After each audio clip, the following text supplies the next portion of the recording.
Welcome, everyone, to this briefing brought to you by the Israel Defense and Security Forum, IDSF. In Hebrew, our name is a Bitronistim.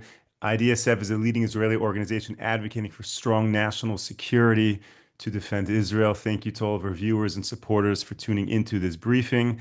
Yesterday and the day before, I noted that for Giving Tuesday, we were encouraging and asking our dear followers and supporters to contribute to all that we are doing here in Israel. And I want to give really a sincere thank you to everyone who heard that message, jumped onto your computer, scanned the QR code, clicked the link, however you got there, but you made the donations. We greatly, greatly appreciate it. IDSF is really doing things in Israel, to fight for Jews worldwide, and to win this war. Most of the greatest impact that we have, I believe, actually happens behind closed doors. It's the policy, it's the strategic decision-making meetings with leaders both in Israel and abroad that are really governing the direction of this war and of the state of Israel. And you are making that possible by supporting all of our activity. In addition to those meetings, which is very hard to quantify, I will share with you that in 2024, we had 374 TV appearances in the US and Europe, and we had more than 3,000 TV appearances here in Israel. So those meetings wherein we discuss policy, they are supported by the public positions that are promoted in the international media and the local media. And again, all of that is happening because of your support. So thank you so much. It's a great pleasure today to be joined by Martin Sherman. Martin, thank you so much for joining the briefing today. Thank you for the invitation. Absolutely. It's always great speaking with you, learning from you. I want to just start off with a hard question, but you never shy away from hard questions. Right now, this many months, this many days, this far into the war, is Israel doing everything it can for the hostages still being held by Hamas in Gaza? Well, let me give you a rather brutally frank answer. I don't think Israel can be held hostage by the hostages. There was a prominent member of parliament and public figure by the name of Geula Cohen, whose son today is Tzachi Hanegbi, I believe he's head of the National Defense Council. And he served in the paratroopers. And she once was asked about this issue of prisoners and hostages. And she said, if my son fell into captivity, I would plead with the government to do everything to have him freed. And it would be the government's duty to reject my pleas. And if I might add a personal note, when I was younger and thinner, I served in a unit that operated behind enemy lines. And in one particular instance, I was a heartbeat away from falling into enemy hands. And if I had, I fortunately managed to extricate myself from that. But if I had fallen into enemy hands, I would have hoped that the government would have done everything it could have to get me released. But I'm sure that they shouldn't have, because running a country is not a humanitarian project. It's a strategic issue, a political issue. And I think Israel must do everything it can to free the hostages coercively. It cannot allow Hamas, after what happened on the 7th of October, to dictate any conditions for the freedom. They must be freed unconditionally, and the Hamas must be crushed and obliterated. That must be the outcome of taking hostages. And the outcome must be so severe and so grave that no Arab element in the future will even raise the remotest corner of his imagination to try and do it again. They must pay such a heavy price that a rerun of this is unthinkable for them. It's a hard answer, but it's speaking the truth. Thank you for sharing that. Now, this whole war started off with Hamas, and it's a war of Israel against Hamas. And very often we look at the civilians within Gaza as a very unfortunate collateral damage. You have said, and I hope I quote you correct, that the Gazan people are not the victims of Hamas leadership. I hope that's a correct quote, but if it is, I'd like you to please expound on that, explain what that means. Well, yeah, I think Israel has been very remiss in presenting the reality to the international community and basically to the Israeli public as well. Hamas, as you said, is sorry, the Gazans are not the victims of the Hamas leadership. They are the crucible in which that leadership was formed and the incubator from which it emerged. They are not some unwanted imposition on the Gazan population. The Hamas is basically a reflection of the innermost desires of the savage horde that constitutes the Gazan population. Now, this doesn't mean to say that there aren't quality people within the Gazan population or enlightened and erudite people, but that is not a reflection of the collective. The collective characteristic of the Gazan population is exactly what we saw on the 7th of October when the civilians rejoiced at the brutality inflicted on the hostages. And it is immoral to show any mercy or pity on them. If that is the case, is there any chance of rehabilitation of these people? I mean, we have seen for more than a year now, they double down, Hamas, and they're not giving in, they're not retreating. And you would think they would, at a certain point, realize what is in their physical, their spiritual best interests. Is that reflective not just of Hamas, but of the entire population there? I think so. You know, there's a difference between, I think, the cases of Japan and Germany in the Second World War and the case of Hamas in particular and the Palestinians in general.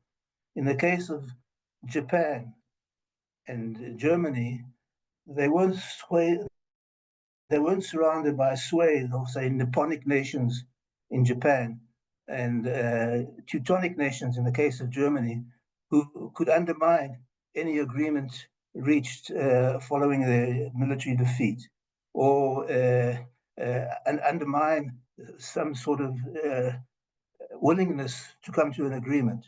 But in the case of the Palestinians and the Gaza in particular, we are surrounded by a swathe of Islamic nations who can undermine any agreement and incite and smuggle in arms, etc., etc. And we're seeing this with Egypt, by the way, our alleged peace partner.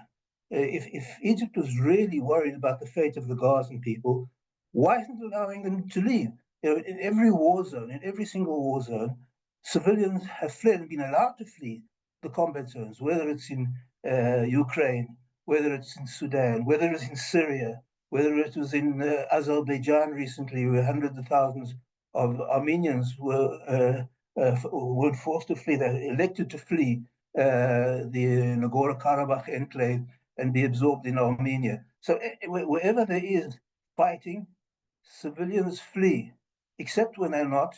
And basically, Egypt here is negating the right of freedom movement of the Palestinians, and it's only doing that to impose difficulties on Israel because it should be an insignificant problem for Egypt and certainly with Turkey and other Arab countries to absorb the population. The entire population of Gaza is 2% of the Egyptian population. So if Egypt were to absorb 1% and Turkey another 1%, that would be around about 1.8 million Palestinians or Gazans who could be absorbed into Sunni countries. Egypt needs population to populate a new city that it's building. It's looking for 6 million people that can't find them. The Gazans could populate this new city south of Cairo. The Turks certainly need Sunnis to balance the demographic problem with the Kurds. So it's only animus. It's basically cutting your nose to spite your face to impose difficulties on the Jewish state. Okay, I want to thank all of the viewers for sending in questions, helping us to really identify the issues to focus on. Martin, let me ask you, if you're basically suggesting that Hamas and the Gazan population are ideologically one and the same, they're very much connected and one breeds the other. Israel's entire goal of war to destroy Hamas as a military and governmental entity in Gaza, is that possible to do? Or will it just be this never-ending cycle where civilians, so to speak, get promoted to positions of government and Hamas kind of indefinitely lives on?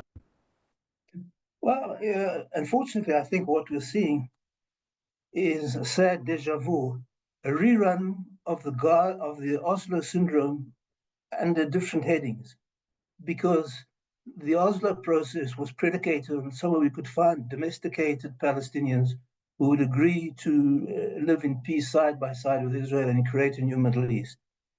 And that failed miserably, disastrously, and tragically. And if you cut through all the verbiage, you'll find that's exactly what we're trying to do now. We're trying to find some group of Palestinians who we can live in peace and security with. But where are you going to find them?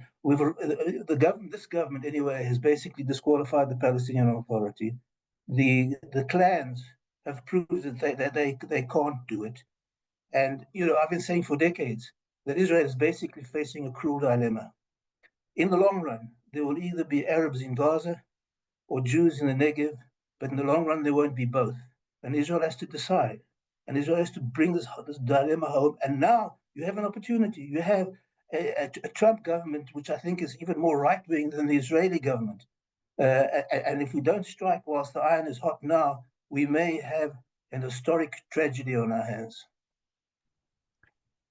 Okay, so let's figure that out for a moment. What are you suggesting is the best day after scenario? Should the IDF just have a quote unquote military occupation of Gaza indefinitely? What is your best case scenario My, to my, deal with my, the my issue? best case scenario is to uh, focus irresistible pressure or relentless pressure on Egyptians, whether it's coaxing them, cajoling them, coercing them to open the gates and let them out, either to be absorbed within Egypt or to find better lives, more secure lives elsewhere. And Israel must annex the territory and extend Israeli sovereignty over it. That's not going to solve all the problems, because after leaving Sinai, Sinai has turned into one of the most brutal areas in the world, with under jihadi warlords. So I think it will make the situation much better, especially for people in the western in the western Negev and in the environments of the Gaza Strip. But certainly, there is no other solution that, in the long run, will facilitate the long-term residency of Jews close to the Gaza Strip. No way. I think it's not so much close either now, because we've seen that the range of weapons that they can produce can threaten areas beyond the Gaza envelope. But I think any other solution that we're focusing on is just a self-delusion. Now, you and I have spoken about this issue, so I have a little bit of background, your approach. But just to clarify, are you suggesting to forcefully remove the Gazan population from Gaza, that the IDF comes in with trucks and pushes them into Egypt? No, I'm suggesting to force Egypt to open the gates, force Egypt to open the gates, perhaps allow the movement of Gazans willing to emigrate into Israel with an organized convoy from Israel to an outlet, to a harbor or to an international airport, and to allow to do that of their own free will. And I'm quite sure that, given the the the uh, the opportunity to find a better life elsewhere, and I even think Israel should perhaps contribute towards their rehabilitation elsewhere with generous grants, which will be cheaper in the long run than any other solution. So that's what I'm suggesting, and say relentless pressure must be placed on Cairo, because they are the main stumbling block for finding a humane solution to the problem. By forcing the Gazans to live in the pollution and the illness and the lack of infrastructure. I mean, what solution does anyone envisage? Who is going to reconstruct Gaza after of the devastation that Israel has inflicted on it? And who's going to do it? And why would they? What interest does Abu Dhabi have in reconstructing Gaza? Explain to me. I mean, I don't understand why they would want to do that. The previous rounds of military clashes in Gaza have basically been Gaza being reconstructed and deconstructed and reconstructed and deconstructed. Now it's on a much larger scale. And why would any Gazan want to make a peace agreement with Israel, given what Israel has inflicted on them up to now? If they didn't do it before, why would they do it now? Martin, I really appreciate your candor and your plan because we have viewers listening to you, and some of them love and are eating up every word you're saying, and some are saying this sounds like a humanitarian disaster, but that's not what you're suggesting because you're It's saying exactly the opposite. Now it's exactly. not a humanitarian disaster. Now it's a humanitarian disaster. It's to eliminate and to solve a humanitarian disaster. Right, exactly, because the current situation is forcing these people to live in that environment and not giving the option to freely travel the world to emigrate wherever they want, like most free citizens in the world have. So are you Every war zone, that's the situation, except now because of Egypt. absolutely. Are you able to compare this a little bit to the years following 1948 or 1967, what Israel did or did not do? In terms of allowing peoples to move to Jordan, to move to Egypt, or to stay within Israel? Is there any overlap? Well, there's some overlap, but I think there should be less of an overlap because then Israel allowed a larger section of the population to stay. Um, of course, that's when the refugee problem was created and has been perpetuated by UNRWA and the Arab countries. But that's a different discussion. But I think now this is probably a more clear-cut case because first of all, Israel has far more military dominance than it had in those cases. So it's technically, physically able to impose the situation. What it needs is the political prudence and the political resolve to do it. And that's what the leadership owes the population. So what does it take for Egypt to open up its borders, or for the maritime borders of Gaza to be open up for travel? Well, I'm not someone who likes to uh, hang the future of the country on foreign powers. But I think a lot now depends on Trump. And I think if we play our cards right with Trump, this is something that we can get the American government to agree with and even to cooperate in and facilitate. As I said, the Trump team now seems far more hawkish. I prefer the terms hawks and doves rather than left and right. They're far more hawkish than most of the Israeli government. And I think this will really be an historic test for Netanyahu if he wants to inscribe his heritage. This is the time to do it, at least in Gaza. Judea and Samaria is a different story, far more complicated, but not that much different. Okay, so good. I'm glad you brought that up. So let's expand a little bit more with what's happening in Syria, what's happening in Lebanon to monitor this ceasefire. Is Israel doing what it should be doing to involve the international community in these issues? Well, in my opinion, Israel should be doing less to involve the international community and should be monitoring this on its own and responding forcefully and assertively to any violations.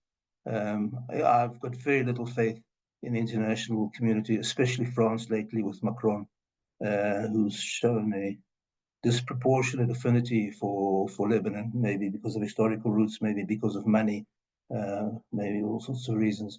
But I think Israel should be very wary of letting its fortunes depend on foreign powers.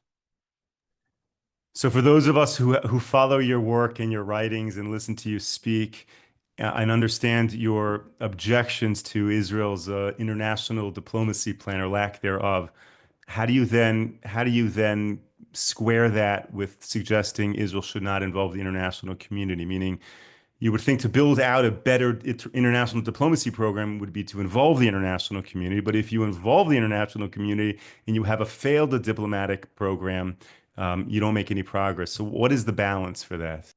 I think Israel has been very remiss in generating its public diplomacy on two levels. One, I don't think Israel sees public diplomacy as a strategic arm in its national arsenal, and it should, because public diplomacy in many ways is analogous to the Air Force. It should create the freedom of action for strategic planners to pursue Israel's interest, and it hasn't done that. It hasn't seen that way, and it should be something a priori, not ex post. This brings to the second point. Israel has focused its public diplomacy on events rather than on general context. And public diplomacy should be something should be working all the time, shouldn't be dependent on events. It should be creating the context how Israel is perceived in the international community. Let me give you an example. Let's suppose take an event like a Palestinian is accidentally killed by IDF gunfire. It makes a big difference if Israel is perceived as a valiant democracy in a sea of tyranny fighting for enlightened values on the one hand, or on the other hand, if Israel is perceived as an avarice, land grabbing, semi fascist country. The same event can be perceived completely differently in those two contexts. And Israel should be working day and night with massive budgets. I suggest 1 to 2% of the state budget, which is between $1.5 and $3 billion, $3 billion. And with that kind of money, you can win a lot of hearts and change a lot of minds. And that's what Israel should be doing. So when an event does happen, people understand you. Unfortunately, today events happen and Israel's chasing its tail, trying to explain the event in a hostile environment instead of creating a situation where you can mold the environment. And when the event occurs, people are far more sympathetic and more understanding of what you've done or have to do. And those are the two events. Public diplomacy must be perceived as a strategic arm in Israel's national strategy, and it must be focused on context rather than events. We have a little bit more time. And when we began this briefing, you said that Israel needs to push harder in Gaza to fight for the hostages. And I believe that's your general mentality, that Israel needs to be more forward and aggressive and assertive in its military operations. How does that then work with the international diplomacy? Because the more forward Israel is in terms of its military operations, the more explaining it has to do, so to speak, on the international diplomacy scene. I agree with you, and Israel should explain more. As I'm saying, we're decades behind what we should be in public diplomacy. We have a lot to catch up with, and I can't understand anyone who would think that there's any justification for the attack on Israel, raping, murder, mutilation, ravaging, whether it's infants or seniors, whether it's women or men, whether it's athletic men or cripples, indiscriminate murder and mutilation. How can anyone don't understand that? And the fact that Israel is not being able to lever this for unreserved and ongoing international sympathy and support is amazing. And I'll give you an example. I mean, if you look at the American public, Israel has far more support than the Palestinians even today. It's less than it used to be because of our not keeping this up and not fulfilling our diplomatic duty. But this hasn't been leveraged by Israeli diplomacy. If we were to leverage the public support we have, it would be a completely different situation. And this has to be done across Israel.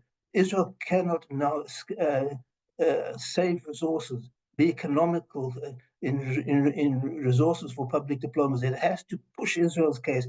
And it's such an easy case to push if you want to, if you focus on context, if you focus on a strategic level, and you underline what Israel has actually brought to the world, or the benefits of Israel to the world in virtually every field of human activity that you can think of, whether it's medicine, whether it's technology, communication, water, across the board, virtually in every level of human endeavor, Israel's on the cutting edge. And the world should have a vested interest in supporting and pushing Israel forward, not trying to get us to surrender to brutal and barbaric terrorists. Martin Sherman, it's always a great pleasure to speak with you, to hear what Thank you you. have to say. Thank you for the So, invitation. absolutely. Thank you so much for joining the briefing. I hope we can have you back again. To all of our viewers and supporters who have tuned in today, whether you're watching on the live Zoom, whether you're watching on YouTube. If you like what you're hearing right now, please, please share it with a friend, share it with a neighbor, share it with a family member to help us get Martin's views and these briefings out to a wider audience. It really does make a difference in our fight for Israel. So thank you, everyone. We will be back with you tomorrow, 10 a.m. Eastern Time, 5 p.m. here in Israel. Until then, stay safe, stay strong. Take care, everyone.